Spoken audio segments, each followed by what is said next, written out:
Lelang hari ini berakhir jauh lebih memuaskan dari yang kuduga. Sebuah kalung berlian biru langka yang dinamai tetesan air mata samudera dalam. Batu permata yang dipahat dengan sangat teliti itu akhirnya jatuh ke tanganku dengan harga akhir 45 miliar. Tentu bukan jumlah yang sedikit, tetapi mengingat nilai materi dan kepuasan emosional yang kudapatkan, ini adalah investasi yang sangat sepadan. Aku menyukai sensasi kemenangan, perasaan menggenggam sesuatu yang didambakan oleh banyak orang. Ini bukan tentang kesombongan, melainkan bukti atas kerja kerasku selama bertahun-tahun berjuang di dunia bisnis.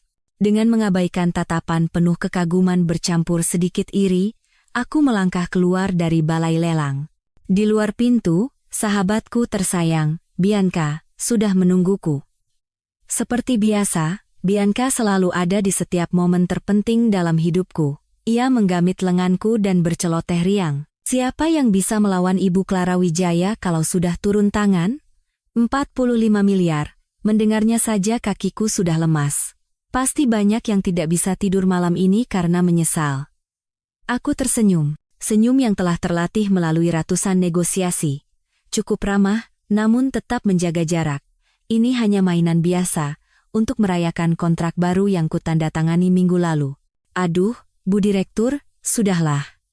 Kakak ini selalu punya alasan yang masuk akal, cibir Bianca sambil memanyunkan bibirnya. Pokoknya, karena kemenangan besar ini, malam ini kakak yang traktir besar-besaran.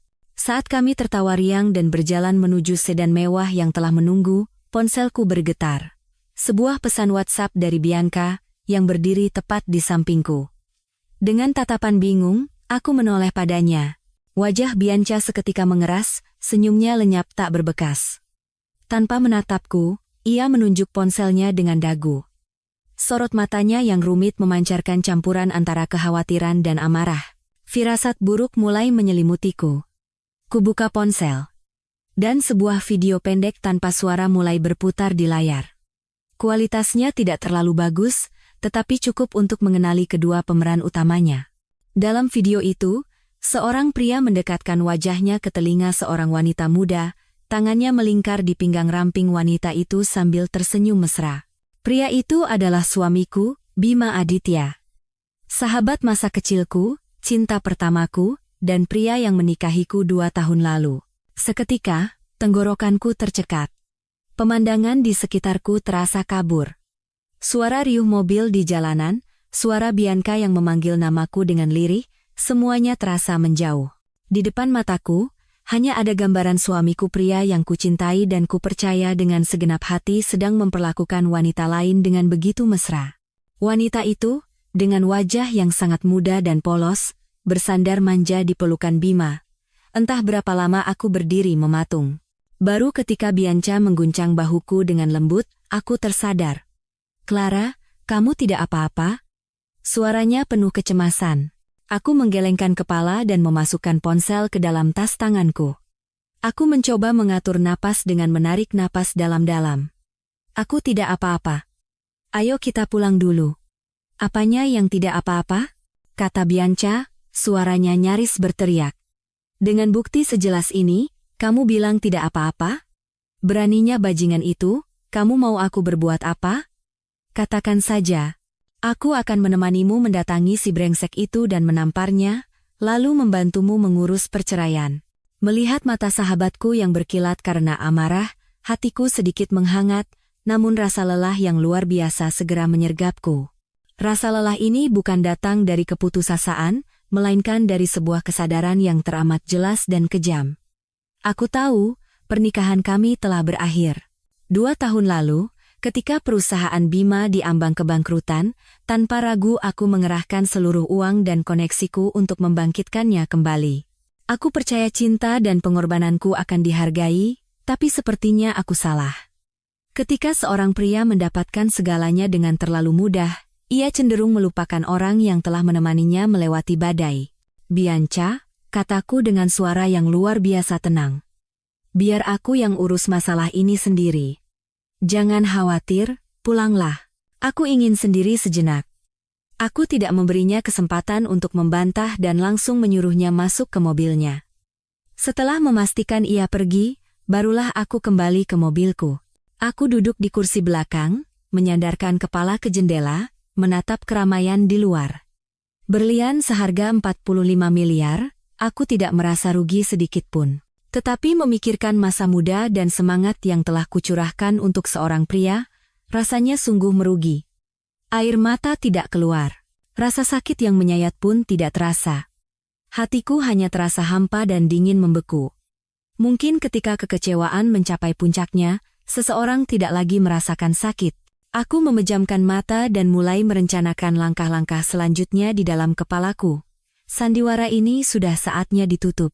Keesokan paginya, saat aku sedang meninjau laporan keuangan di kantor, sebuah notifikasi teman baru yang disarankan muncul di layar WhatsApp. Nama profilnya adalah Hana Lestari. Foto profilnya adalah seorang wanita muda yang tersenyum manis. Aku langsung tahu, dia adalah selingkuhan suamiku. Berani sekali. Sampai datang dan memprovokasi secara terbuka begini. Aku tidak menolak ataupun langsung menerimanya. Aku hanya membiarkannya di daftar teman yang disarankan. Seperti seorang pemburu yang mengamati mangsa yang telah masuk dalam jangkauan tembak, menunggu saat yang paling tepat. Aku tidak perlu menunggu lama. Hanya beberapa jam kemudian, sebuah pesan masuk darinya. Ibu Clara Wijaya, saya Hana. Sepertinya kita perlu bicara, saya tunggu di Le Jardin, Senopati. Menarik, dia bukan hanya berani, tapi juga sombong. Apa dia pikir dia berada di atas angin? Aku tersenyum dingin, senyum tanpa kehangatan sedikit pun. Aku membalas singkat. Baik. 15 menit lagi saya sampai. Tidak ada yang perlu dipersiapkan secara khusus. Kepercayaan diri dan auraku adalah senjata terbaik. Aku memilih setelan kerja elegan dari Chanel.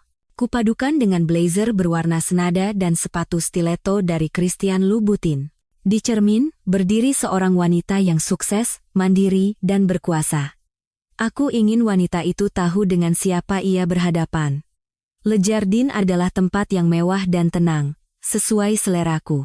Begitu masuk, aku melihat Hana Lestari duduk di sudut dekat jendela.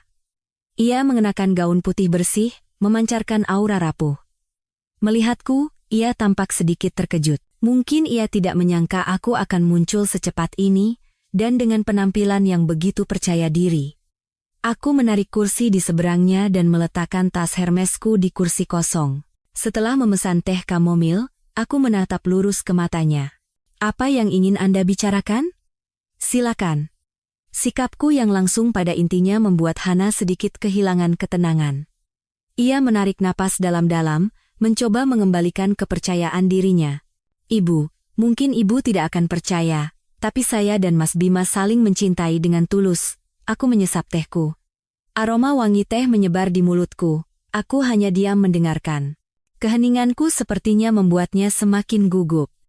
Saya tahu ibu sudah banyak membantu Mas Bima, lanjutnya, dengan nada suara yang sedikit menyindir, tapi cinta tidak bisa dibeli dengan uang. Ibu punya segalanya, bisa pergi kemana saja dan belanja tanpa pusing soal uang. Tapi Mas Bima butuh seseorang yang bisa merawat dan memahaminya di sisinya. Dia sangat kesepian dalam pernikahan ini.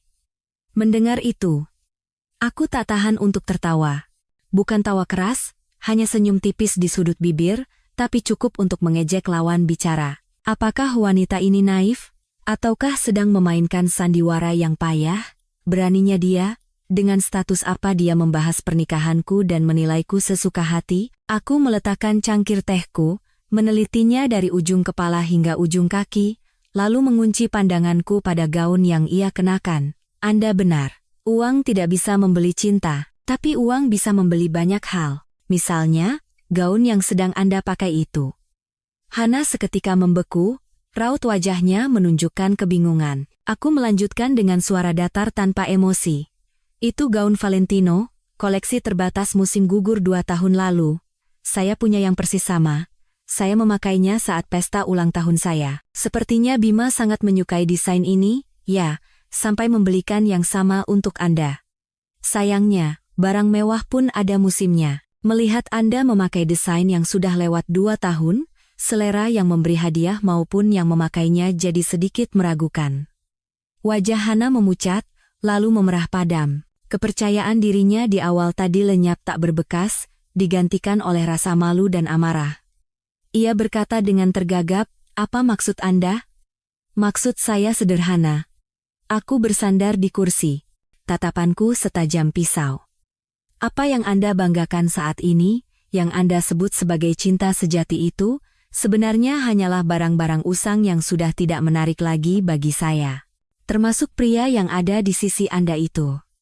Anda hanyalah pemulung yang memungut barang bekas yang saya buang. Lantas, dengan status apa Anda duduk di sini dan membahas benar atau salah dengan saya?" Setiap kata yang kuucapkan menusuk harga diri wanita muda itu seperti belati. Ia gemetar, menggigit bibirnya, tetapi tidak bisa berkata apa-apa. Pertarungan ini, kekalahannya sudah ditentukan sejak awal. Saat Hana tidak bisa membalas, bayangan tinggi yang kukenal mendekat dengan cepat ke meja kami. "Itu Bima. Kenapa dia ada di sini? Apa dia membuntutiku? Atau ini adalah bagian dari sandiwara yang telah mereka rencanakan?" Melihat Bima, Hana seolah menemukan penyelamat. Matanya langsung berkaca-kaca. Bahunya bergetar pelan, memasang wajah paling menyedihkan. Ia bangkit dari kursi dan memeluk Bima, terisak. "Mas, maafkan aku. Aku hanya ingin bicara baik-baik dengan Ibu Clara, tidak ada maksud lain." Aku tetap duduk, melipat tangan di dada, menonton sandiwara di depanku dengan tenang. Aku ingin melihat bagaimana suamiku, yang pernah kucintai dengan segenap hati, akan bertindak. Akankah dia menuntut penjelasan dariku, memintaku klarifikasi, ataukah membela selingkuhannya? Bima bahkan tidak menatapku. Ia memeluk Hana dengan lembut, menepuk-nepuk punggungnya yang bergetar. Sambil mengusap air matanya, ia berbisik dengan suara mesra, "Tidak apa-apa, ada aku di sini. Jangan menangis." Baru setelah menenangkan selingkuhannya, ia menoleh padaku. Matanya tidak menunjukkan sedikit pun rasa bersalah atau penyesalan. Hanya ada teguran yang dingin. "Clara, apa-apaan ini? Hana hanya wanita lemah. Jangan menyulitkannya. Kalau ada yang mau dibicarakan, bicarakan di rumah." Kata-kata Bima seperti menyiramkan air es ke wajahku. Tanpa sepatah kata sapaan atau penjelasan, ia secara terbuka membela pihak ketiga dan malah menyalahkanku. "Menyulitkannya?" Aku tersenyum sinis.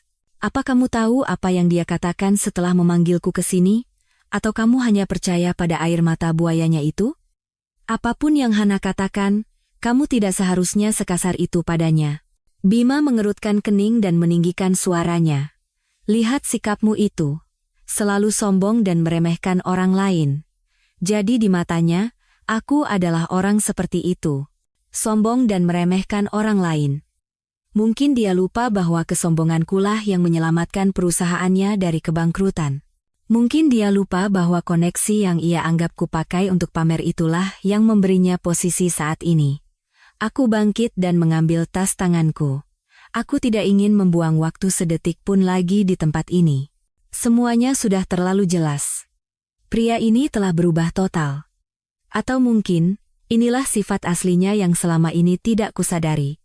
Cinta, rasa hormat, semuanya telah lenyap. Yang tersisa di antara kami hanyalah perhitungan dan kebohongan. "Mas Bima," panggilku. Suaraku tenang namun tegas. "Anda sudah membuat pilihan." "Saya juga."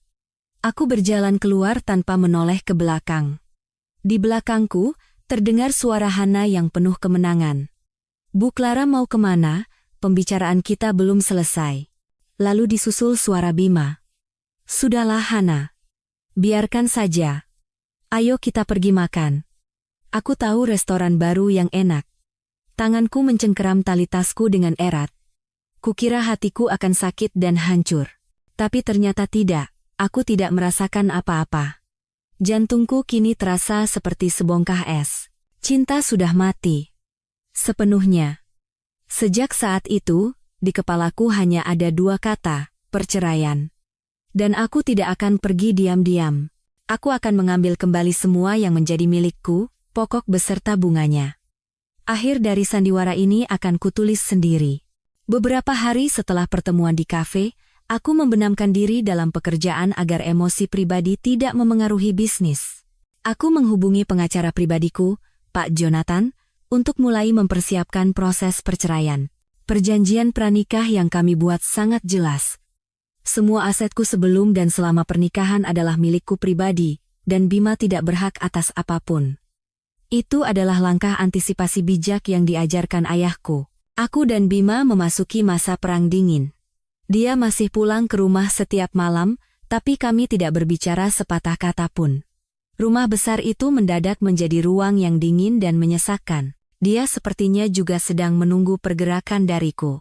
Suatu sore, menjelang pulang kantor, ibu mertuaku menelepon. Aku ragu sejenak sebelum menjawab. Iya Ma, ini Clara. Terdengar suara manis yang tak biasa dari seberang telepon.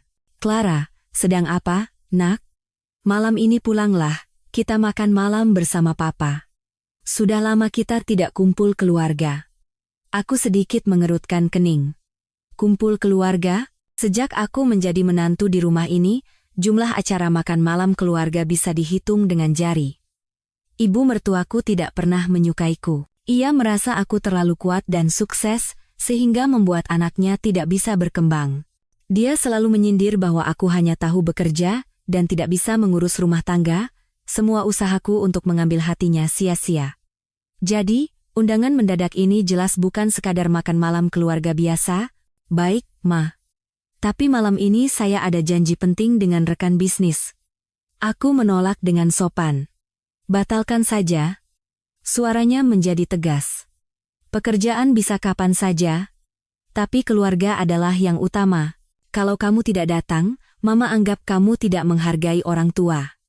Dengan ancaman seperti itu, aku tidak bisa menolak lagi. Baik, Ma. Saya akan atur ulang jadwalnya dan datang. Bagus. Datanglah lebih awal. Ia langsung menutup telepon tanpa memberiku kesempatan bicara lagi. Aku meletakkan ponsel di atas meja. Pikiranku dipenuhi berbagai spekulasi. Makan malam ini jelas sebuah jebakan. Mungkin Bima sudah mengadu pada orang tuanya, dan mereka memanggilku untuk memberiku pelajaran. Atau mungkin mereka berniat memperkenalkan selingkuhan itu secara resmi kepada keluarga. Apapun itu, aku tahu aku harus bersiap menghadapi badai. Aku menelepon sekretarisku, Yuni, untuk membatalkan janji makan malam. Lalu aku menelepon Bianca. Malam ini aku makan malam di rumah mertuaku, sepertinya akan ada sesuatu. Kenapa mendadak? Tanya Bianca khawatir. Jangan-jangan mereka mau menyudutkanmu. Perlu aku temani? Tidak. Tidak apa-apa, aku menenangkan sahabatku. Aku bisa atasi sendiri. Aku hanya memberitahumu. Kalau sampai jam 10 malam aku tidak menghubungimu, kamu tahu harus berbuat apa, kan? Kakak ini selalu saja bikin orang takut.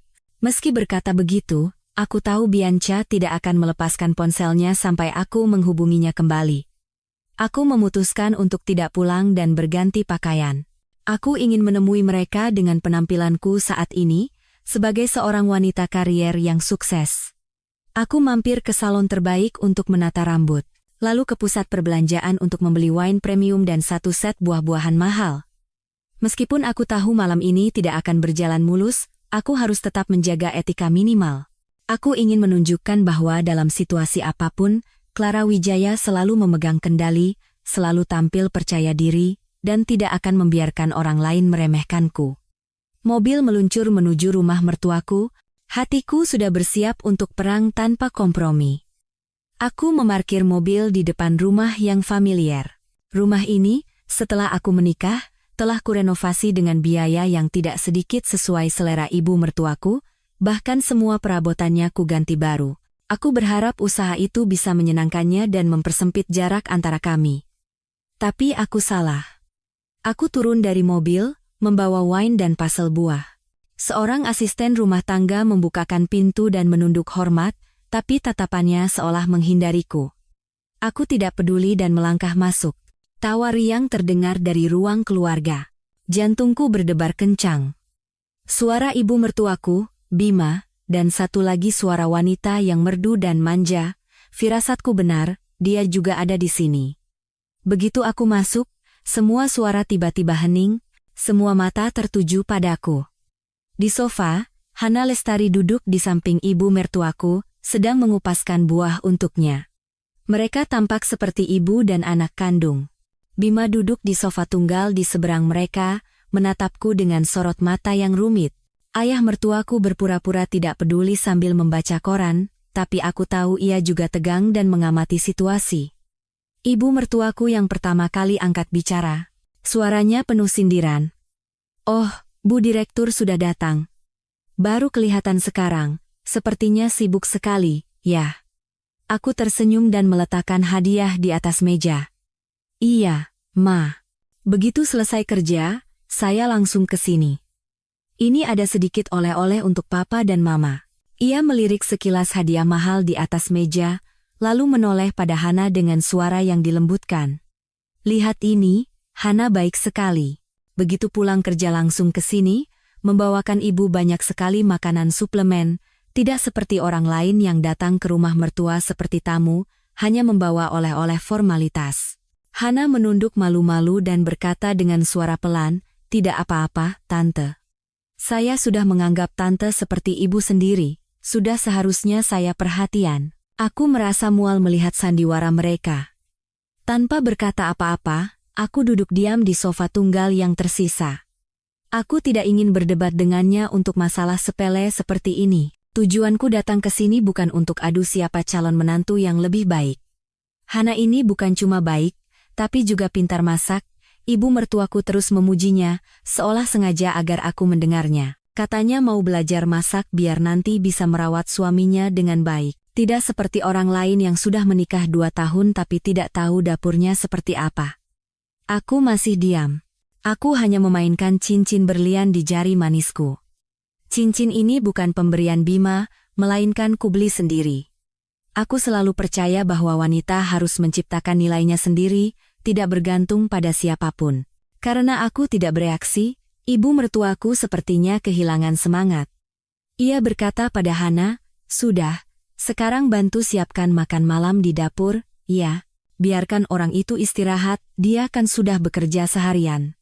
Kata orang itu ia tekankan dengan penuh jarak dan penghinaan.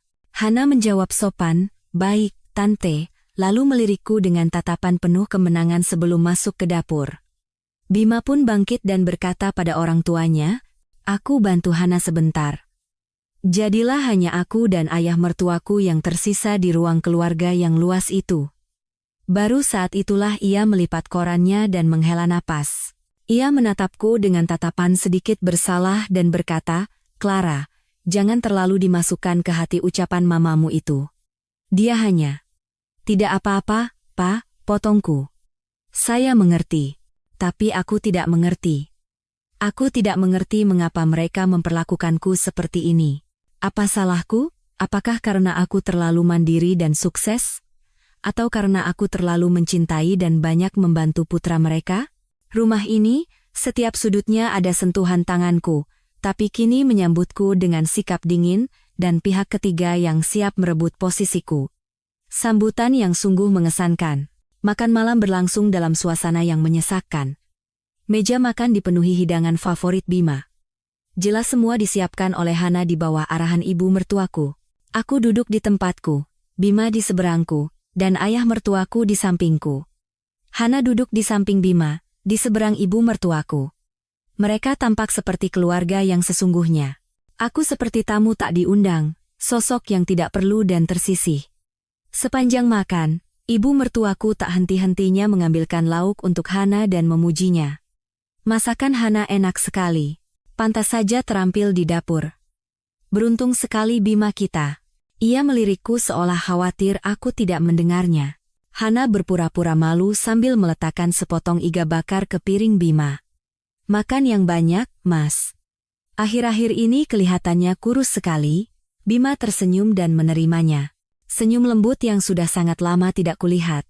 Ia makan dengan lahap, sesekali mengambilkan lauk untuk Hana. Mereka pamer kemesraan di depan aku dan ayah mertuaku. Ayah mertuaku hanya diam, sesekali berdeham untuk memecah suasana canggung. Aku tetap makan bagianku tanpa menunjukkan emosi apapun. Semakin aku menunjukkan ketertarikan, semakin aku menjadikan diriku pecundang yang menyedihkan. Cara terbaik menghadapi provokasi ini adalah dengan mengabaikannya. Keheninganku sepertinya membuat ibu mertuaku semakin marah. Ia merasa aku mengabaikannya.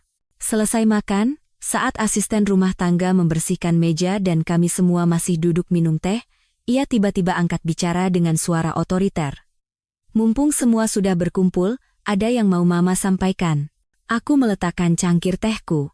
Aku tahu, acara utama akan segera dimulai. Hana kasihan, akhir-akhir ini lelah sekali karena magang, tempat tinggalnya juga jauh, jadi, Mama suruh dia tinggal di sini beberapa hari, biar lebih mudah berangkat kerja dan bisa dirawat juga badannya. Ia mengatakannya seolah itu adalah perintah yang tidak bisa ditolak. Sebagai nyonya rumah ini, pendapatku bahkan tidak ditanyakan. Hana menunduk dan berkata dengan suara lirih, "Nanti Kak Clara jadi tidak nyaman, aku khawatir kakak tidak suka." Beraninya dia tidak suka? Ibu mertuaku meninggikan suaranya. Rumah ini rumah anakku. Dia itu cuma menantu, memangnya punya hak bicara apa? Lagi pula, kamu itu tamuku, sudah kewajibannya melayanimu dengan baik. Inilah batas kesabaranku. Sekuat apapun aku mencoba menahan diri, ini sudah tidak mungkin lagi. Mereka secara terbuka menghinaku, menginjak-injak harga diriku di tempat ini. Apa mereka pikir aku akan menahan semuanya karena masih mencintai Bima dan ingin mempertahankan pernikahan ini? Mereka terlalu meremehkan seorang Clara Wijaya. Aku tidak berkata apa-apa. Aku dengan tenang membuka tas tanganku dan mengeluarkan sebuah amplop coklat yang sudah kusiapkan. Kuletakkan di atas meja dan kusodorkan ke arah Bima. Amplop itu bergesekan dengan meja kayu, menghasilkan suara yang tegas dan jelas di ruang makan yang hening. Semua orang menatap amplop itu, dan aku secara bergantian dengan ekspresi bingung. Bima mengerutkan kening dan mengambil amplop itu. Wajahnya seketika menegang.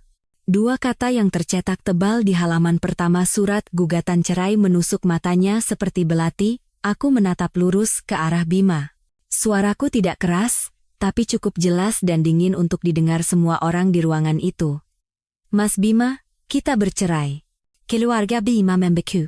Ibu mertuaku membuka mulutnya, seolah tidak percaya dengan apa yang didengarnya. Wajah Hana pucat pasi. Ayah mertuaku menjatuhkan cangkir teh yang dipegangnya, dan Bima, ia menatapku. Matanya dipenuhi keterkejutan, kebingungan, dan amarah yang tidak bisa disembunyikan. Ia pasti tidak pernah membayangkan bahwa akulah yang akan mengajukan usul untuk mengakhiri pernikahan ini. Setelah pernyataanku, udara di ruang makan menjadi berat. Keheningan yang panjang menyelimuti, hanya suara detak jam dinding yang terdengar teratur. Ibu mertuaku memecah keheningan itu. Ia menggebrak meja, bangkit berdiri, dan menunjuk wajahku sambil berteriak. Kamu bilang apa tadi? Beraninya kamu minta cerai dari anakku. Kamu pikir kamu siapa? Aku dengan tenang menuangkan teh ke cangkir yang baru. Uap panasnya membuat kacamataku sedikit berembun. Aku melepasnya, mengelapnya, lalu memakainya kembali. Aku menatapnya tanpa emosi. Mama, sepertinya saya sudah mengatakannya dengan sangat jelas. Saya dan Mas Bima sudah tidak cocok lagi. Perceraian adalah solusi terbaik untuk kita semua, tidak cocok? Kenapa 2 tahun lalu waktu dia tidak punya apa-apa kamu tidak bilang tidak cocok, geramnya. Sekarang setelah dia sukses, kamu mau mencampakkannya? Kamu benar-benar wanita kejam yang hanya tahu uang. Aku ingin tertawa. Logikanya benar-benar menggelikan. Jika aku hanya tahu uang, aku tidak akan berada di sisinya saat dia berada di titik terendah. Jika aku hanya tahu uang, aku tidak akan mencurahkan segalanya agar dia bisa bangkit kembali. Tapi aku tidak ingin menjelaskan. Penjelasan apapun tidak ada gunanya bagi orang yang sudah dipenuhi prasangka. Aku bangkit dan mengambil tas tanganku. Saya permisi dulu. Masalah selanjutnya akan diurus oleh pengacara saya dengan Mas Bima. Setelah mengatakan itu, aku meninggalkan ruang makan. Aku mengabaikan teriakan dan sumpah serapah ibu mertuaku di belakangku. Bertahan sedetik lebih lama hanya akan menyakiti diriku sendiri. Saat aku hendak membuka pintu depan, sebuah suara lirih terdengar di belakangku. Kak, tunggu sebentar. Itu Hana. Ia berlari ke arahku, memasang wajah memelas dan penuh penyesalan. Kak, maafkan saya. Ini semua salah saya, tolong jangan ceraikan Mas Bima karena saya akan pergi. Saya tidak akan muncul di hadapan kakak lagi. Aku berhenti dan menoleh padanya. Sampai kapan ia akan melanjutkan sandiwara ini? Aku melipat tangan dan diam-diam mengamati apa yang akan ia lakukan selanjutnya. Karena aku tidak merespons, Hana semakin bersemangat berakting. Ia mendekat dan mencoba memegang tanganku, tapi aku mundur selangkah untuk menghindar. Kak, saya benar-benar tidak bermaksud merusak rumah tangga kakak. Tolong maafkan Mas Bima. Ia mulai terisak dengan mata berkaca-kaca. Dan tepat pada saat itu, ketika sosok Bima muncul di ambang pintu ruang makan, Hana tiba-tiba terhuyung dan jatuh di kakiku. Ia memegangi kakinya, mengerang kesakitan, dan meringis seolah aku benar-benar mendorongnya, sandiwara yang payah dan murahan. Waktu jatuhnya, sudutnya, semuanya diperhitungkan dengan sempurna, agar bisa dilihat dengan jelas oleh Bima. Apa dia pikir aku akan panik dan ketakutan? Bima berlari keluar seperti badai. Ia bahkan tidak melirikku, langsung menghampiri Hana dan membantunya berdiri. Hana, kamu tidak apa-apa, sakit sekali? Aku tidak apa-apa, Mas, isak Hana dalam pelukannya sambil melirik ke arahku. Aku hanya terpeleset. Tidak ada hubungannya dengan Kak Clara. Semakin ia berkata tidak ada hubungannya, semakin terdengar seolah ada hubungannya. Trik yang licik tapi sangat klise. Aku hanya menonton mereka berpelukan dan saling menenangkan. Lucu sekali, suami yang pernah kucintai, kini lebih mempercayai wanita yang baru dikenalnya beberapa bulan daripada istri yang telah menemaninya melewati berbagai kesulitan. Ia bahkan tidak memberiku kesempatan untuk menjelaskan. Hanya orang bodoh seperti dia yang akan percaya pada sandiwara payah ini. Setelah membantu Hana berdiri, Bima menoleh padaku. Matanya memerah, dipenuhi amarah dan kekecewaan. Ia menggeram, mengucapkan kata demi kata. Clara, apa yang sudah kamu lakukan? Sampai kapan kamu mau membuat keributan seperti ini? Aku menatap matanya lurus, tidak goyah sedikit pun. Aku tidak melakukan apa-apa. Coba tanyakan pada selingkuhan kecilmu itu, sandiwara apa yang sedang ia mainkan. Dalam situasi seperti ini kamu masih mau mengelak? Bima nyaris berteriak. Aku lihat semuanya. Kamu yang mendorong Hana. Dia sudah minta maaf padamu, kenapa kamu bisa sekejam itu? Apa kamu ini manusia? Hana dengan cepat menarik lengan baju Bima dan berkata dengan suara lemah, Mas, jangan salahkan kakak. Aku yang salah karena mengikutinya keluar. Jangan bela dia. Bima menepis tangan Hana dan maju ke hadapanku, napasnya berbau amarah. Aku benar-benar tidak menyangka kamu orang seperti ini. Selalu berpura-pura anggun dan bermoral. Tapi ternyata hatimu begitu busuk dan egois. Kamu cemburu? Karena aku mencintai Hana, kan? Aku tidak menjawab. Tidak ada lagi yang perlu dibicarakan dengan pria ini, selama ia tidak mempercayaiku, dialog rasional atau kebenaran apapun tidak ada artinya. Keheninganku membuat Bima semakin menjadi-jadi. Harga dirinya yang terluka oleh surat gugatan ceraiku sepertinya telah berubah menjadi amarah yang meluap-luap. Clara, jangan mentang-mentang kamu punya uang, kamu bisa meremehkan orang. Kamu pikir tanpa kamu aku tidak bisa hidup? Benar, kamu membantuku, tapi kamu juga membuatku menjadi pria yang hidup dari belas kasihan istri. Kamu memberikan bantuan padaku dan keluargaku, lalu menggunakannya untuk mengendalikanku. Pernahkah kamu benar-benar menghormatiku? Setiap kata yang ia ucapkan bagai pisau tak terlihat, tapi alih-alih menyakitiku, kata-kata itu justru memperlihatkan wujud aslinya dengan jelas. Seorang pria lemah dan pengecut yang diliputi rasa rendah diri. Kini, ketika kesempatan datang, ia menimpakan semua kesalahan padaku untuk menutupi kepengecutannya. Dengar baik-baik, kata Bima sambil menunjuk wajahku dengan suara sombong dan menantang. Tanpa Clara Wijaya, aku, Bima Aditya, bisa menjalankan perusahaan dengan baik. Tidak, bahkan jauh lebih baik. Aku akan membuktikan bahwa meninggalkanmu adalah keputusan terbaik dalam hidupku. Lihat saja nanti. Selesai berkata, ia merangkul Hana yang terisak di sampingnya dan membopongnya masuk ke dalam rumah, seolah ia adalah pahlawan yang menyelamatkan sang putri. Ia membanting pintu, meninggalkanku sendirian di tengah dinginnya malam. Aku berdiri di sana untuk waktu yang lama. Tidak ada amarah atau rasa sakit yang terasa. Anehnya, hatiku terasa ringan. Akhirnya, semuanya berakhir. Sandiwara ini telah usai. Deklarasinya bukanlah ancaman bagiku, melainkan sebuah pembebasan. Itu justru semakin membulatkan tekadku untuk pergi dengan tegas tanpa penyesalan. Aku tersenyum. Senyum tulus pertama setelah kelelahan beberapa hari terakhir. Baiklah, Mas Bima. Mari kita lihat saja nanti. Aku berbalik dengan postur tegap dan percaya diri. Mulai besok, babak baru dalam hidupku akan dimulai, babak baru tanpanya. Keesokan paginya, aku bangun lebih awal dari biasanya. Sinar matahari pagi menerangi kamarku yang luas, tetapi tidak mampu mengusir rasa dingin di ruang yang kosong ini. Aku tidak kembali ke rumah kami bersama, melainkan tinggal di penthouse pribadiku. Aku tidak ingin melihat apapun yang bisa mengingatkanku pada Bima. Hal pertama yang kulakukan adalah menelepon pengacaraku. Pak Jonathan, segera proses semuanya. Secepat mungkin. Semua syarat sesuai dengan perjanjian pranikah. Saya tidak perlu menerima apapun lagi darinya. Setelah selesai berbicara dengan pengacara, aku melihat riwayat panggilan di ponselku. Puluhan panggilan tak terjawab dan pesan dari Bima.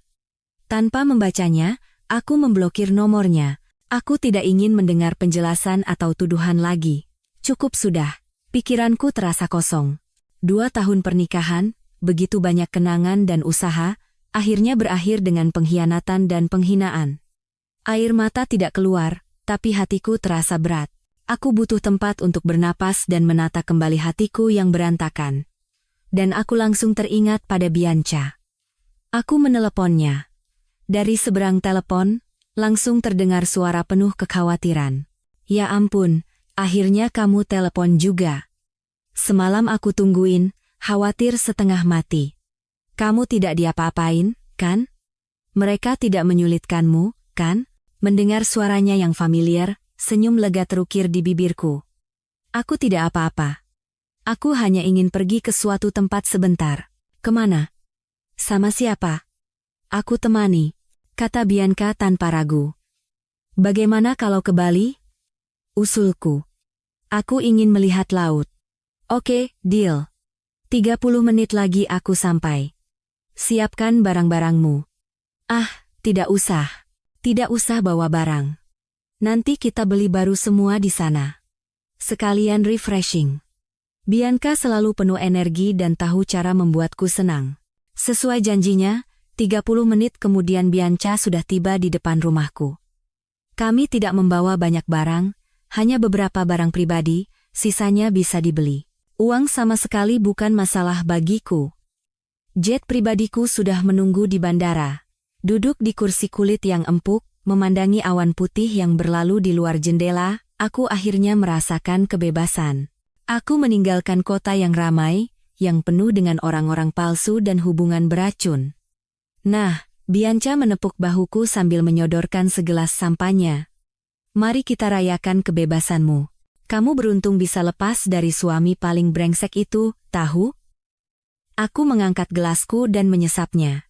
Rasa alkohol yang nikmat menyebar, menghangatkan hatiku, aku tahu. Terima kasih, Bianca. Selalu ada untukku. Kita ini sahabat, tidak usah pakai terima kasih, cibirnya. Jadi, rencanamu selanjutnya apa? Setelah cerai? Aku menatap keluar jendela. Pandanganku jauh menerawang. Rencanaku, aku akan hidup dengan sangat hebat dan memukau. Akan kutunjukkan padanya. Tanpa dia, aku baik-baik saja. Bahkan, ratusan, ribuan kali lebih baik.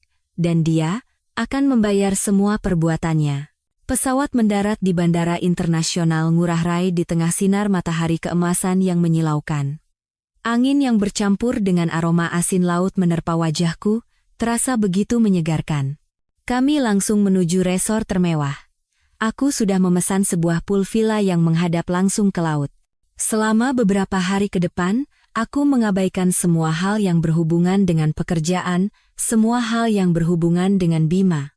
Bersama Bianca, aku berjalan di atas pasir putih yang lembut, berendam di air laut yang jernih dan biru, menikmati hidangan laut segar, dan berbelanja tanpa melihat label harga. Aku ingin menggunakan waktu ini untuk membersihkan jiwaku, untuk menemukan diriku kembali.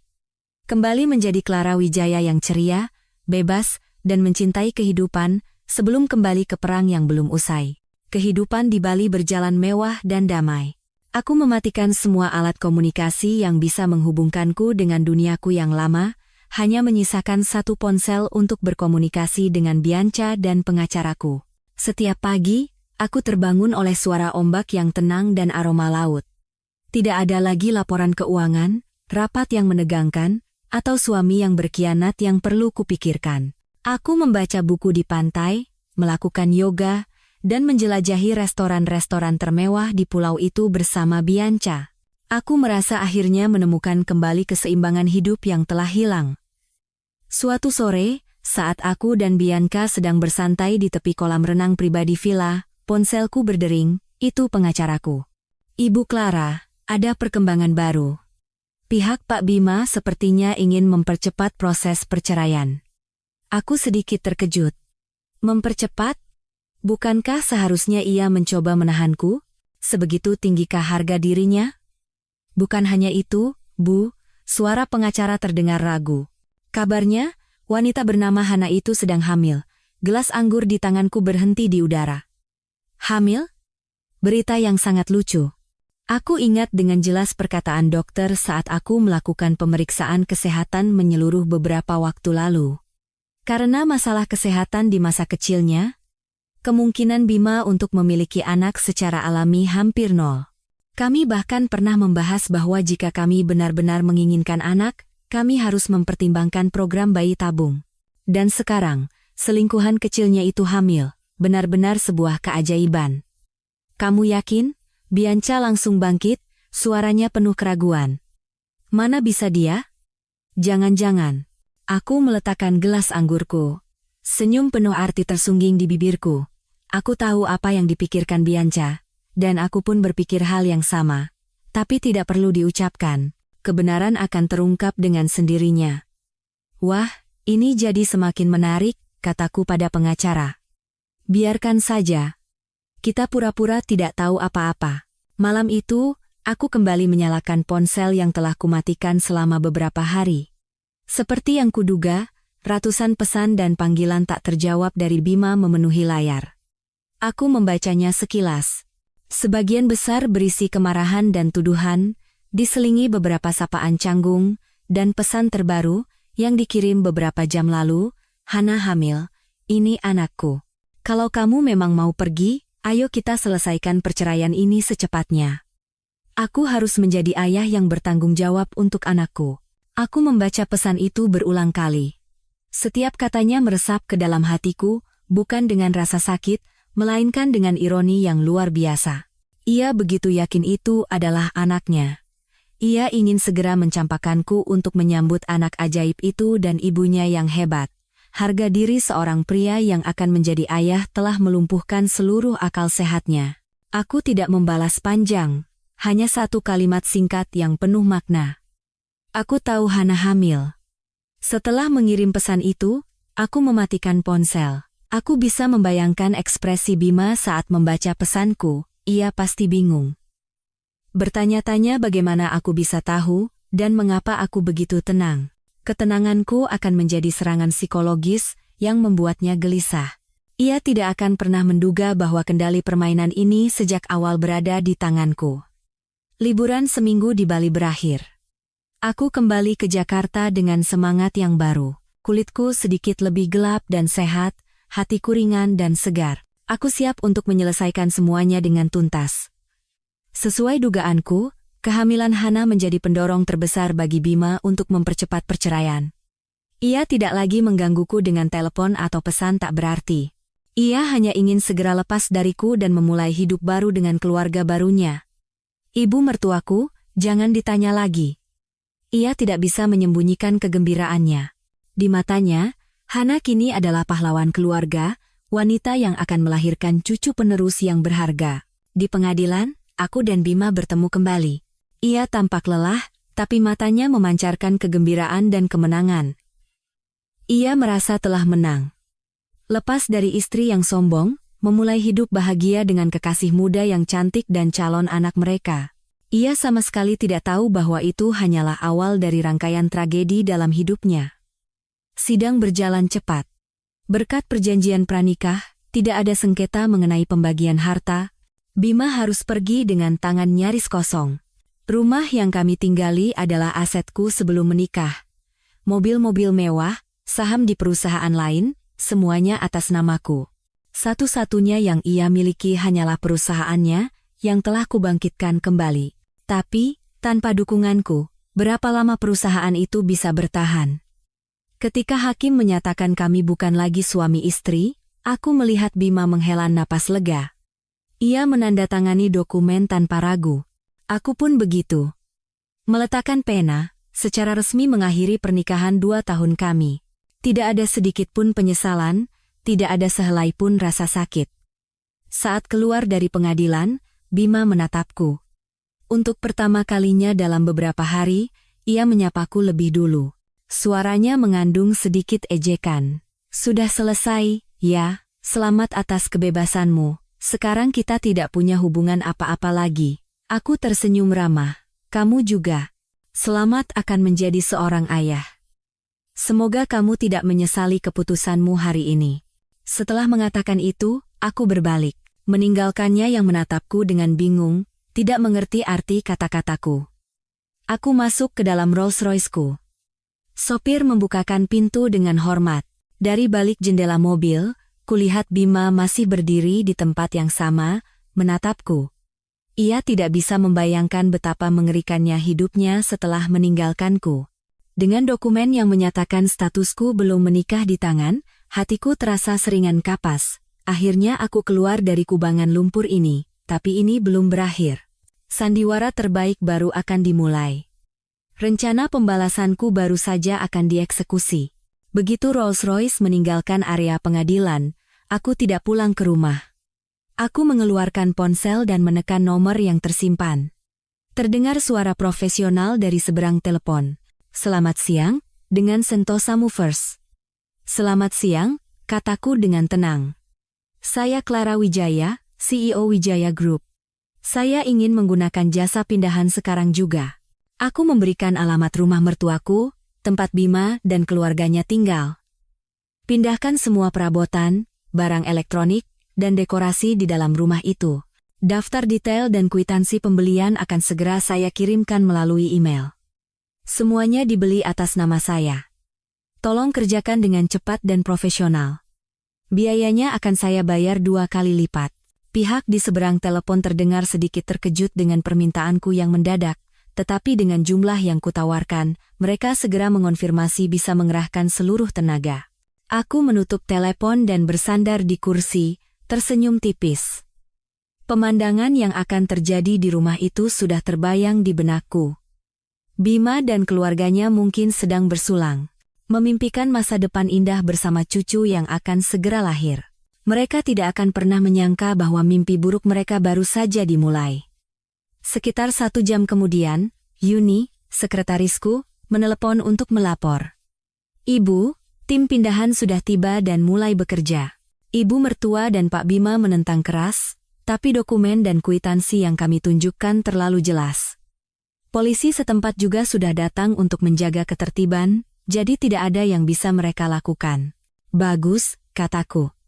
Sampaikan pada mereka untuk hati-hati, jangan sampai ada barang yang rusak. Semuanya uangku. Aku tidak perlu datang langsung untuk melihatnya. Semuanya sudah tergambar di kepalaku.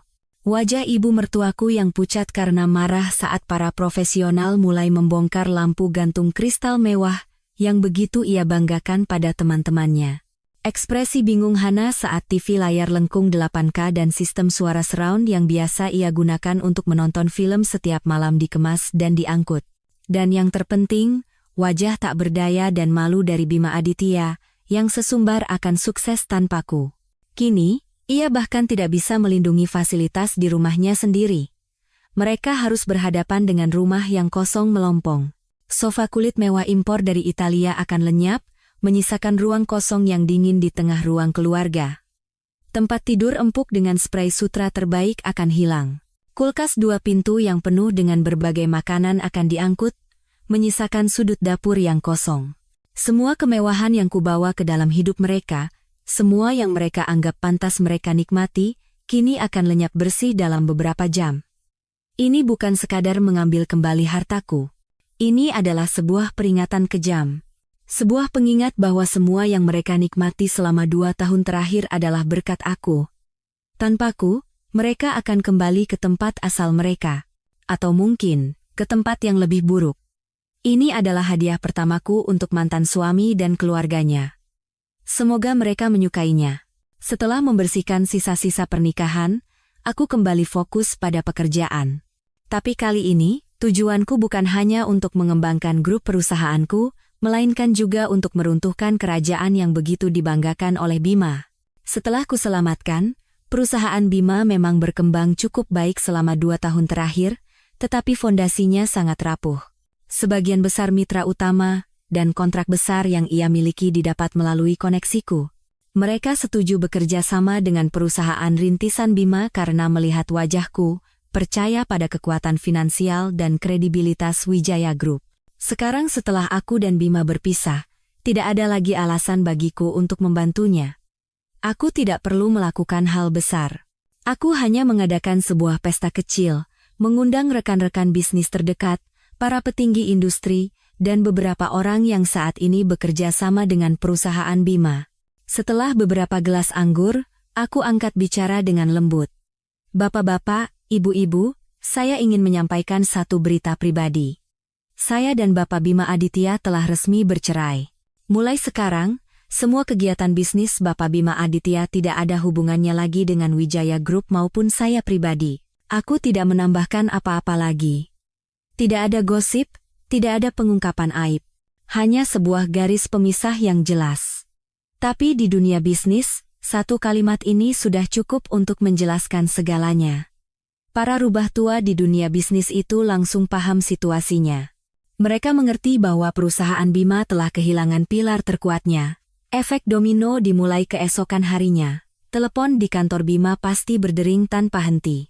Pak Bima, selamat siang, dari Anugrah Konstruksi. Dengan menyesal, proyek yang sedang berjalan kami putuskan untuk hentikan sementara sesuai keputusan Dewan Direksi, denda pembatalan akan kami bayarkan. Pak Bima, Bank Asia memberitahukan adanya peninjauan ulang atas pinjaman perusahaan Bapak. Kami meminta dokumen bukti kemampuan finansial tambahan. Pak Bima, mengenai pengiriman bahan baku berikutnya, pihak Sentosa Material meminta pembayaran penuh secara tunai sebelum pengiriman. Satu persatu, mitra utama mulai menarik diri. Mereka tidak ingin mengambil risiko bersama perusahaan yang tidak lagi mendapat dukungan dariku. Kontrak dibatalkan beruntun, sumber dana terputus, dan rantai pasokan terhambat. Perusahaan Bima yang sedang melaju pesat, dalam sekejap jatuh ke dalam krisis serius. Aku duduk di kantorku, dengan tenang meninjau laporan keuangan grupku. Yuni sesekali masuk untuk melaporkan situasi di pihak perusahaan Bima. Ibu, harga saham Aditya Corp anjlok. Ibu, lebih dari separuh jajaran eksekutif kunci di Aditya Corp telah mengajukan pengunduran diri. Aku hanya mengangguk, tanpa menunjukkan emosi. Ini adalah hasil yang wajar, Bima terlalu sombong. Ia pikir kesuksesan itu berkat kemampuannya, tapi ia lupa bahwa tanpa dukungan, kemampuan saja tidak ada artinya. Ia ingin membuktikan bisa sukses tanpaku. Baiklah. Aku akan membiarkannya merasakan sendiri. Betapa cepatnya kerajaan palsu yang ia bangun di atas fondasiku runtuh. Hidupku perlahan memasuki orbit yang baru. Aku tidak lagi terikat pada pernikahan yang beracun. Aku punya lebih banyak waktu dan energi mental untuk fokus pada proyek yang benar-benar kusukai. Salah satunya adalah rencana pembangunan sebuah taman hiburan skala kecil. Ini adalah hadiah ulang tahun yang ingin kuberikan pada Bianca, sahabat yang selalu ada untukku di saat tersulit. Ia selalu memimpikan dunia dongeng, dan aku ingin mewujudkan mimpi itu untuknya. Proyek ini membutuhkan tim desain dan arsitektur terbaik. Setelah meninjau beberapa portofolio, aku memutuskan untuk bekerja sama dengan sebuah biro arsitektur yang terkenal dengan kreativitas dan bangunan ikoniknya. Pada hari pertemuan dengan tim desain, aku mengunjungi kantor mereka. Yuni telah menyiapkan segalanya. Saat aku masuk ke ruang rapat, para arsitek sudah menunggu. Kepala tim, yang bertanggung jawab atas proyek ini, berbalik saat mendengar pintu terbuka. Saat pandangan kami bertemu, aku dan dia sama-sama tertegun sejenak. Wajah yang familiar, senyum hangat, dan tatapan yang tenang. Aku tidak akan pernah lupa. Kak Adrian? Tanpa sadar, namanya keluar dari mulutku. Pria itu tersenyum. Senyum yang masih sama lembutnya seperti saat di universitas.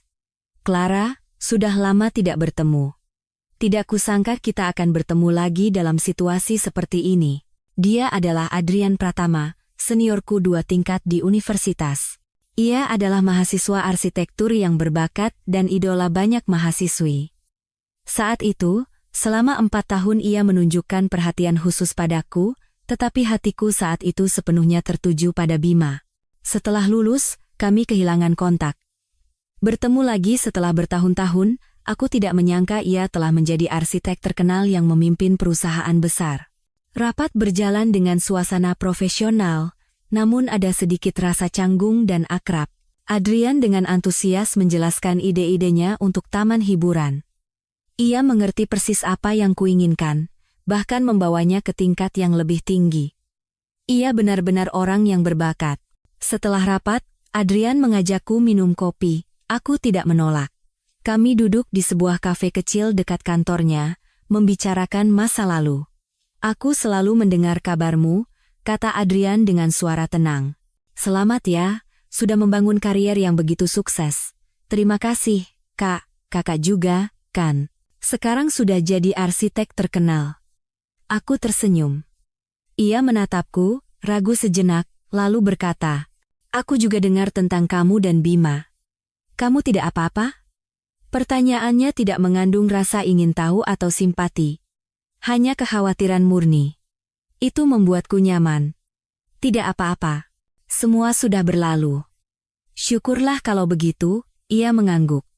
Kalau butuh bantuan apapun, jangan ragu bilang padaku. Perhatiannya yang tulus dan lembut membuat perasaan aneh muncul di hatiku.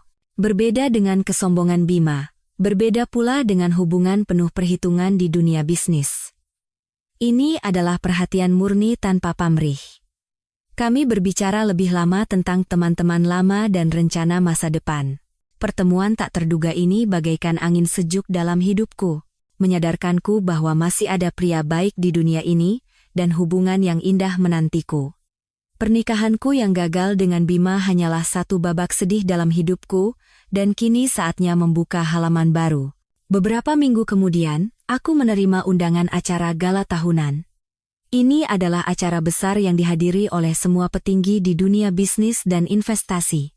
Setiap tahun aku hadir bersama Bima, tapi tahun ini aku akan hadir sendiri, dengan penampilan yang sama sekali berbeda. Aku berkata pada Bianca, malam ini temani aku ke pesta, yuk. Matanya berbinar. Pesta apa? Banyak pria tampan? Banyak makanan enak? Pesta terbesar kalangan bisnis tahun ini. Pria tampan banyak, tapi semuanya seperti hiu. Makanan tentu saja yang terbaik, godaku. Malam itu, aku memilih gaun Elisa Up berwarna hijau zamrud. Desainnya yang pas badan menonjolkan lekuk tubuhku dengan indah, dengan bagian punggung yang terbuka lebar, memberikan kesan berani namun tetap elegan dan berkelas. Rambutku ditata tinggi, memperlihatkan leher jenjangku, dan aku mengenakan set perhiasan berlian tetesan air mata samudra dalam yang baru saja ku menangkan. Malam ini, aku ingin menjadi yang paling bersinar. Saat aku dan Bianca memasuki ballroom hotel yang megah, semua mata tertuju pada kami. Musik lembut sejenak mereda, digantikan oleh bisik-bisik kekaguman. Itu kan Ibu Clara Wijaya dari Wijaya Group, cantik sekali. Kudengar baru saja bercerai, tapi tidak terlihat sedih sama sekali. Malah semakin bersinar. Banyak direktur dan CEO perusahaan besar menghampiriku untuk menyapa. Mereka melakukannya bukan hanya karena posisiku di dunia bisnis, tapi juga dengan rasa hormat pada seorang wanita tangguh. Aku membalas mereka dengan senyum percaya diri dan sikap profesional. Saat sedang asyik berbincang, Bianca menyenggol lenganku. Lihat ke sana, Clara. Aku mengikuti arah pandangannya. Di salah satu sudut ballroom, terlihat sosok yang familiar. Bima Aditya. Ia juga ada di sini, tapi penampilannya sangat kontras denganku yang percaya diri dan berwibawa. Ia tampak lusuh dan tersisih. Setelan yang ia kenakan terlihat kusam, wajahnya tirus, dan matanya gelisah mencari-cari kesempatan. Ya ampun, kenapa dia terlihat begitu menyedihkan? Bisik Bianca. Benar-benar karma. Aku mengamatinya dalam diam. Bima mencoba mendekati sekelompok pengusaha, tetapi mereka hanya meliriknya sekilas dan terus melanjutkan obrolan mereka, mengabaikan keberadaannya. Ia mundur dengan canggung, mencengkeram gelasnya erat-erat. Lalu aku melihatnya menarik napas dalam-dalam, mengumpulkan keberanian, dan mendekati Pak Hartono. Pak Hartono adalah seorang taipan properti, terkenal galak dan sombong. Bima menundukkan kepala, tersenyum menjilat, dan mulai mengatakan sesuatu padanya. Aku menyesap anggurku. Sudut bibirku terangkat membentuk senyum dingin. Sepertinya sebuah drama menarik akan segera dimulai. Dari kejauhan, aku dengan santai menyaksikan monolog Bima. Ia berusaha keras meyakinkan Pak Hartono, yang jelas-jelas terlihat jengkel. Tanpa perlu mendengar pun aku tahu apa yang ia katakan. Pasti omong kosong tentang potensi perusahaannya atau proyek menjanjikan, mencoba mendapatkan suntikan dana. Pak Hartono, pria gemuk berkepala botak yang selalu tampak kesal itu, akhirnya memotong pembicaraan Bima. Ia berbicara dengan suara cukup keras untuk didengar orang-orang di sekitarnya, tanpa memberikan sedikit pun muka. Bapak Bima Aditya, kan? Perusahaan Anda kabarnya sedang tidak bagus. Terlilit utang, semua mitra pergi. Dengan modal apa Anda mau bekerja sama dengan saya? Hanya dengan omong kosong itu? Wajah Bima menegang. Senyum menjilatnya lenyap, digantikan pucat pasi, ia tergagap. Pak Hartono, itu hanya rumor. Perusahaan kami hanya sedang mengalami sedikit kesulitan. Sedikit kesulitan? Pak Hartono tertawa mengejek. Saya sudah puluhan tahun di bisnis ini. Saya tahu perusahaan seperti Anda.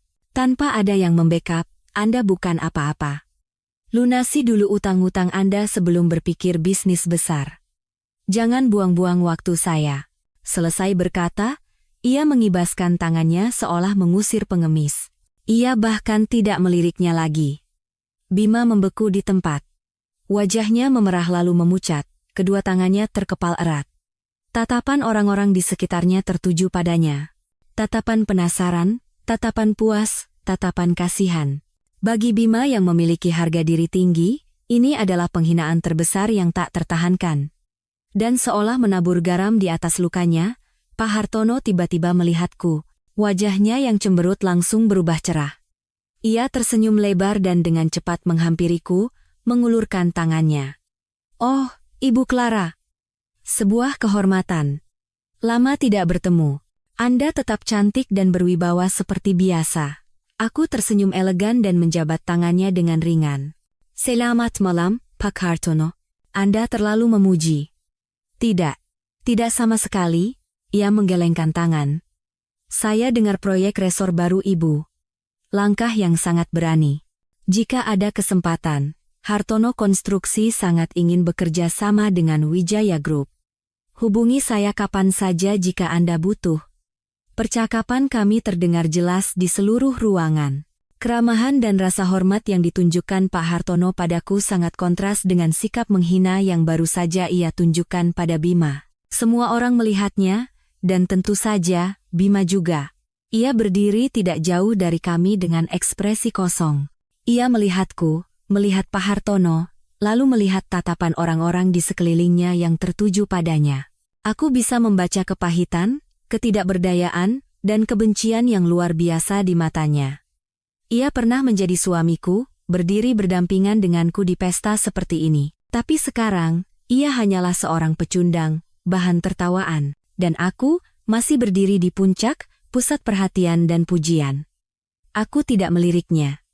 Aku hanya tersenyum sopan dan melanjutkan pembicaraan dengan Pak Hartono dan tamu-tamu lainnya. Seolah-olah Bima adalah manusia transparan yang tidak layak diperhatikan. Itulah balas dendam yang paling kejam. Bukan kutukan, melainkan pengabaian total. Kesenjangan antara langit dan bumi.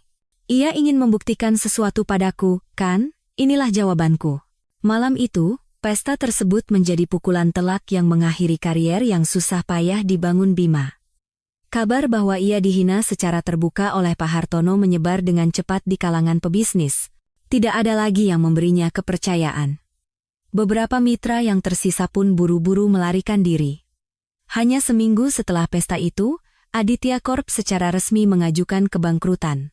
Mimpinya tentang kerajaan yang akan ia bangun tanpaku lenyap seperti buih hanya dalam beberapa bulan. Media memberitakan kejatuhan drastis bintang yang sedang naik daun itu, menyebutnya sebagai pelajaran mahal bagi orang-orang sombong. Aku membaca artikel-artikel itu di tabletku sambil menikmati sarapan. Hatiku tenang seperti danau.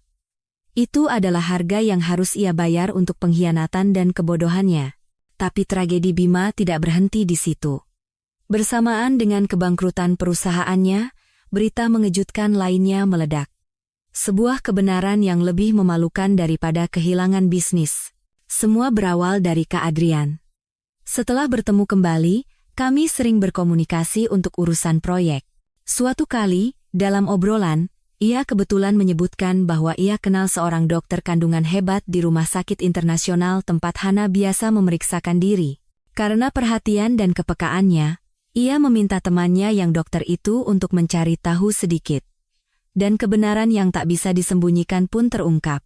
Suatu sore, Kak Adrian meneleponku dengan suara sedikit ragu. "Clara, sepertinya kamu perlu tahu ini.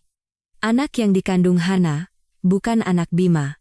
Menurut Kak Adrian, temannya yang dokter itu tidak sengaja mendengar percakapan Hana dengan pria lain di rumah sakit. Mereka bertengkar soal uang, dan dalam kemarahannya, Hana berteriak bahwa anak itu adalah anak pria tersebut, bukan anak Bima. Pria itu adalah seorang playboy, dan begitu tahu Hana hamil, ia mencoba lari dari tanggung jawab. Terpojok, Hana menjebak Bima, yang sangat menginginkan anak, untuk menjadi ayah pengganti. Informasi ini entah bagaimana sampai ke telinga Pak Hartono. Mungkin ia masih dendam karena diremehkan oleh Bima, atau mungkin ia hanya butuh satu lagi bahan gosip di kalangan atas. Ia menyuruh orang untuk menyelidiki lebih lanjut, dan tak lama kemudian, seluruh kalangan pebisnis tahu bahwa Bima telah ditanduk tanpa sepengetahuannya, dan buru-buru bercerai untuk menikahi wanita yang telah menipunya. Aku tidak tahu bagaimana Bima mengetahui berita ini. Mungkin ibunya mendengar dari teman-teman sosialitanya, atau mungkin para penagih utangnya yang memberitahunya langsung. Aku hanya bisa membayangkan betapa hancurnya dia saat menghadapi kebenaran ini. Perusahaan, karier, dan sekarang, harapan terakhirnya, seorang putra penerus, ternyata hanyalah bagian dari sebuah penipuan. Harga diri seorang pria telah diinjak-injak habis-habisan. Itu adalah aib yang tak terkatakan. Kehilangan segalanya, ditambah pukulan terakhir mengetahui bahwa ia telah ditipu habis-habisan, membuat Bima benar-benar hancur. Ia mengamuk.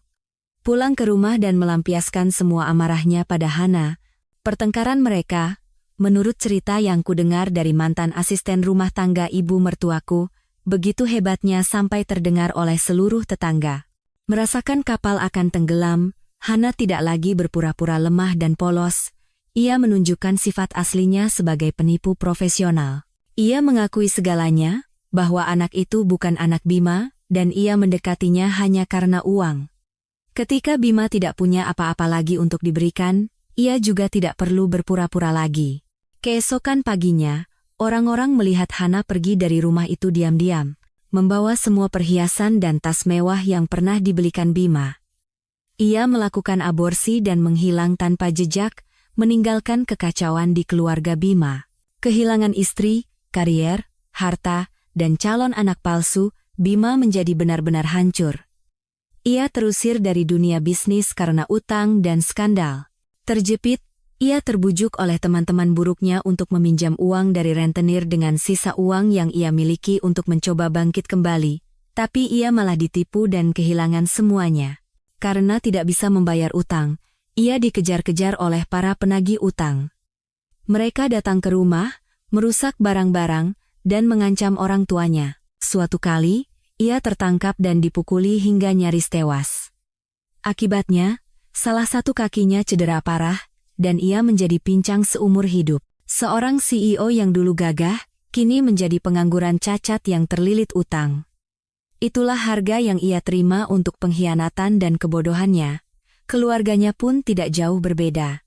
Ayah mertuaku, karena syok dan khawatir dengan nasib putranya, terkena stroke ringan dan kesehatannya menurun drastis. Dan ibu mertuaku yang sombong, yang selalu meremehkanku. Kini ia harus menghadapi kenyataan pahit. Kehidupan sebagai sosialita kaya telah berakhir. Ia harus menjual perhiasan terakhirnya untuk membayar utang putranya. Rumah mereka, meskipun tidak kuambil kembali karena itu adalah harta orang tuanya, akhirnya disita sebagai jaminan. Hidup mereka jatuh dalam kemiskinan dan keputusasaan. Aku mendengar kabar-kabar ini melalui Bianca. Hatiku tenang seperti danau tanpa riak. Tidak ada rasa puas, tidak ada rasa kasihan. Aku hanya merasa bahwa hukum karma tidak pernah salah. Mereka telah menghancurkan hidup mereka sendiri. Suatu akhir pekan, aku sedang memilih gaun baru di sebuah butik mewah bersama Bianca.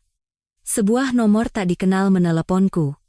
Biasanya aku tidak akan menjawab, tapi entah kenapa hari itu aku menekan tombol hijau. Terdengar hening sejenak dari seberang telepon, lalu suara serak yang familiar namun asing terdengar. "Halo, ini Clara, itu dia. Mantan ibu mertuaku." Sudah sangat lama aku tidak mendengar suaranya. Tidak lagi tajam dan galak seperti dulu, melainkan bercampur dengan kelemahan dan permohonan. "Iya, saya sendiri." "Ada apa, Bu?" jawabku dengan suara dingin dan menjaga jarak. Aku sengaja menggunakan panggilan saya dan ibu untuk menegaskan garis di antara kami. Di seberang telepon, ia terdengar kaget dengan panggilanku. Lalu ia mulai menangis. Tangisan yang menyedihkan. "Clara, Mama minta maaf. Semuanya salah Mama. Mama bodoh, sudah jahat sama kamu. Tolong maafkan Mama. Dan Bima juga, dia terlalu kekanak-kanakan." "Nak," aku diam, menatap Bianca. Bianca juga mendengar suara tangisan itu. Ia menggelengkan kepala, memberiku isyarat agar tidak luluh. "Ada keperluan apa ibu menelepon saya?" tanyaku lagi tanpa emosi. "Nak, tolong. Bantu kami sekali ini saja," isaknya. "Bima sudah jadi seperti itu, utang menumpuk, badannya rusak. Papamu sakit-sakitan setiap hari. Mama sekarang kerja cuci piring di restoran orang untuk bayar utang. Berat sekali, Nak. Tolong, pinjamkan kami uang sekali saja. Mama mohon. Nanti pasti Mama ganti." Seorang sosialita yang dulu hanya tahu mengenakan pakaian sutra dan menyuruh orang lain, kini mencuci piring di restoran orang. Sungguh ironis, tapi tidak ada rasa kasihan yang muncul. Aku teringat kata-kata hinaannya, sikapnya yang membela pihak ketiga, wajah sombongnya saat mengusirku dari rumah yang telah kurenovasi dengan uangku. Semua penderitaan yang ia alami hari ini adalah buah dari perbuatannya sendiri. Aku menarik napas dalam-dalam dan berkata dengan suara sedingin es, "Ibu, saya dan putra Anda sudah bercerai. Kita tidak punya hubungan apa-apa lagi. Saya tidak punya kewajiban untuk peduli dengan urusan Anda. Kalau butuh bantuan, carilah orang lain. Bukan saya." "Clara, kenapa kamu tegas sekali?" teriaknya putus asa. "Setidaknya kita pernah jadi keluarga." "Keluarga?" Aku tertawa sinis. "Apakah ibu dan putra ibu menganggap kita keluarga saat kalian menghina saya bersama selingkuhannya? Apakah ibu memikirkan hubungan keluarga saat mengusir saya dari rumah yang saya bangun dengan uang saya? Semua yang terjadi hari ini adalah karena ulah keluarga Anda sendiri. Jangan telepon saya lagi." Selesai berkata, aku dengan tegas menutup telepon. Lalu aku langsung mengeluarkan kartu SIM dari ponselku, mematahkannya menjadi 2, dan membuangnya ke tempat sampah terdekat. Kartu SIM ini menyimpan terlalu banyak kenangan tidak menyenangkan. Sudah saatnya dibuang. Panggilan telepon itu adalah penutup terakhir, sebuah ritual untuk memutuskan sepenuhnya semua ikatan yang menghubungkanku dengan masa lalu. Sebulan setelah panggilan telepon terakhir itu, aku tidak lagi mendengar kabar apapun tentang keluarga Bima. Aku juga tidak ingin tahu. Masa lalu benar-benar telah menjadi masa lalu. Aku kini hanya ingin fokus pada masa kini dan masa depan. Proyek taman hiburan bersama Kak Adrian berjalan lancar. Ia bukan hanya mitra yang berbakat, tapi juga teman yang sehati. Ia selalu ada untuk mendengarkan ceritaku, memberikan nasihat tulus, dan memberiku rasa tenang serta percaya. Perasaan di antara kami tumbuh secara alami, tanpa terburu-buru atau penuh perhitungan. Hari ini cuaca sangat cerah. Sinar matahari yang menyilaukan, laut biru, dan angin sepoi-sepoi. Aku berada di atas sebuah yacht mewah bersama Kak Adrian, Bianca, dan beberapa teman dekat lainnya. Kami mengadakan pesta kecil untuk merayakan dimulainya pembangunan proyek taman hiburan secara resmi. Aku mengenakan gaun maksi putih, rambut panjangku tergerai di tiup angin. Berdiri di dek kapal, aku menatap cakrawala yang jauh. Hatiku terasa lebih ringan dan bebas dari sebelumnya. Semua beban dan kesedihan seolah telah terhanyut oleh ombak. Bianca datang dan merangkul bahuku sambil mengangkat gelas sampanyenya. "Hei, Bu Direktur, mikirin apa sih serius amat? Jangan-jangan mikirin yang jelek-jelek lagi?" Aku tersenyum dan menggeleng. "Bukan. Aku sedang memikirkan masa depan. Masa depan yang sangat cerah, tentu saja." Ia tertawa lebar. "Sekarang kamu cantik, kaya, bebas, dan sebentar lagi akan memulai cinta yang baru," ucapnya sambil melirik Kak Adrian yang berada di dekat kami. Kak Adrian mendekat ke sisiku. Ia mengenakan kemeja putih sederhana yang membuatnya terlihat sangat elegan. Ia menyodorkan selendang tipis padaku dan berkata, "Angin lautnya agak dingin. Pakailah." Perhatiannya yang lembut menghangatkan hatiku. Aku menerima selendang itu, tersenyum, dan mengucapkan terima kasih. Ia berdiri di sampingku, ikut memandang laut. Kami tidak banyak bicara, tapi aku merasakan ada ikatan tak terlihat di antara dua jiwa. "Lihat, kan?" kata Kak Adrian pelan. "Setelah badai berlalu, langit akan kembali cerah. Fajar selalu menjadi yang terindah." Aku mengangguk dan menyandarkan kepalaku dengan lembut di bahunya. Ya. Badai dalam hidupku telah berlalu. Kini di hadapanku terbentang fajar yang baru, babak baru dalam hidupku, dengan janji akan dipenuhi oleh hal-hal baik dan kebahagiaan. Aku siap menyambutnya.